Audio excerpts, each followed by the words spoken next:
성부와 성자와 성령의 이름으로 말씀드립니다. 한 주간 동안 안녕하셨는지요? 예전에 어느 후배 신부님이 제게 이런 말을 한 적이 있습니다. 세상에서 가장 위험한 사람은 한 가지 책만 읽는 사람이다.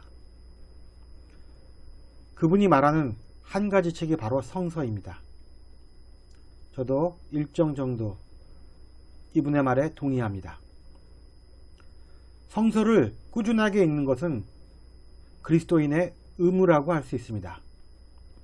그러나 우리가 살아가는데 필요한 지식을 제공하는 여러 분야의 책을 지쳐두고 오직 성서만을 본다면 그것은 우리를 자칫 외눈박이로 만들 수 있는 위험이 있습니다. 특히 맥락도 없이 성서의 한 구절을 떼어내 혹세 무민하는 이단 종파를 접하게 될 때 그러한 확신이 서게 됩니다. 그래서 저는 오늘 복음의 해석에 있어서 지식의 일종인 애니어그램이라는 성격 유형론을 이용하여 본문을 해석해 보고자 합니다. 오랫동안 애니어그램을 가르쳐온 저로서는 이러한 지적 체계가 성서의 인물을 깊이 이해하는 데 있어서 큰 도움을 준다고 확신합니다. 애니어그램으로 마르타와 마리아 그리고 우리 자신을 이해하는 은총의 시간이 되기를 주님의 이름으로 기원합니다. 사람은 태어나면서부터 자신도 모르게 특정한 가치를 추구한다는 점이 애니어그램을 이해하는 데 있어서 핵심이라고 할 수 있습니다. 애니어그램은 인간에게 9가지 인간 유형이 있다고 하는데 각 유형마다 선천적으로 추구하는 가치가 다르다고 합니다. 이상주의자인 1유형은 올바름이라는 가치를 추구한다고 합니다. 그래서 머릿속에는 올바른 삶을 살기 위해 지켜야 할 규범들을 차곡차곡 쌓아놓고 있습니다. 성서에서 찾아보면 사도 바울 같은 사람이라고 할 수 있습니다. 이타주의자인 2유형은 사랑이라는 가치를 추구합니다. 그래서 자신이 사랑을 베풀 대상을 항상 염두에 두고 삽니다. 오늘 복음에 등장하는 마르타와 유사한 유형이라고 할 수 있습니다. 성취주의자인 3유형은 성공이라는 가치를 통해 타인들로부터 인정받기를 원합니다. 일종의 생산자 또는 건설자라고 할 수 있는 3유형의 대표적 인물은 바로 야곱입니다. 예술가 혹은 개인주의자로 불리는 4유형은 매우 직관적이고 창조적이어서 꿈의 해석 등 신비에 능통한 유형입니다. 요셉이 바로 4유형입니다. 5유형은 관찰자로서 지식을 최고의 가치로 추구합니다. 제가 경험한 특출한 5유형들은 대체로 한 분야의 지식을 깊게 파고들어 전문가가 됩니다. 필드상을 받은 허준이 박사도 5유형이고 성경에서 예수님 부활의 확신을 얻기 위해 실증적인 지식을 요구했던 토마가 2유형입니다. 그리고 오늘 복음에 등장하는 마리아도 5유형으로 추측됩니다. 6유형은 충성을 최고의 가치로 추구한 인물로서 비록 굴곡은 있지만 예수님의 수제자인 베드로가 바로 6유형에 속합니다. 7유형은 삶의 즐거움을 추구하도록 프로그램되어 있습니다. 자신이 흥미를 끄는 일에 전력을 다하여 머리를 씁니다. 그러나 흥미가 가시면 머리도 쓰지 않습니다. 애니어그램에서는 솔로몬을 7유형으로 봅니다. 8유형은 힘과 지배를 최고의 가치로 추구합니다. 그래서 이들이 가지고 있는 약점은 파렴치함입니다. 파렴치함이란 염치를 깬다는 뜻으로 우리가 갖고 있는 도덕이나 윤리를 위반하기 쉬운 속성을 지니고 있습니다. 다윗 왕을 떠올리시면 될 것 같습니다. 9형은 평화를 최고의 가치로 추구합니다. 갈등을 회피하며 웬만하면 무난한 삶을 추구하고자 합니다. 그러나 이것마저 어려울 경우 동굴 속으로 숨어버립니다. 예언자 요나가 대표적 예입니다.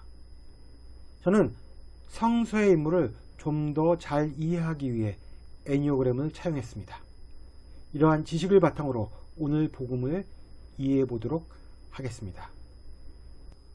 오늘 복음에서 예수님 일행은 어떤 마을에 들리게 됩니다.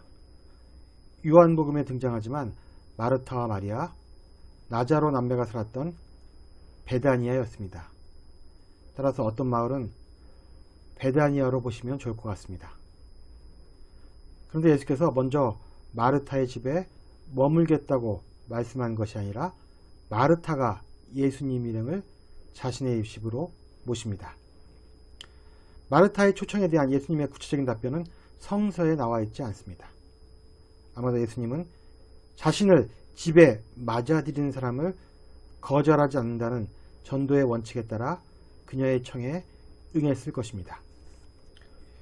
위에서 말씀드린 것처럼 마르타는 이 유형이 추구하는 사랑이라는 가치에 따라 예수님 일행에 도움을 베풀고 싶었을 것입니다.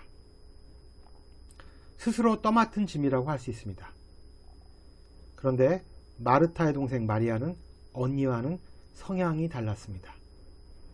그녀는 음식 준비보다는 예수님의 발치에 앉아서 말씀을 듣는 것을 선호했습니다. 이 행동은 지식을 추구하는 오유형의 가치관이 그대로 드러난 행동이라고 볼 수 있습니다. 마르타는 시중 듣는 일에 경황이 없었습니다. 주석서에는 경황이 없다는 말의 정확한 뜻이 질질 끌려다니다 무겁게 짐을 지다를 의미한다고 설명합니다.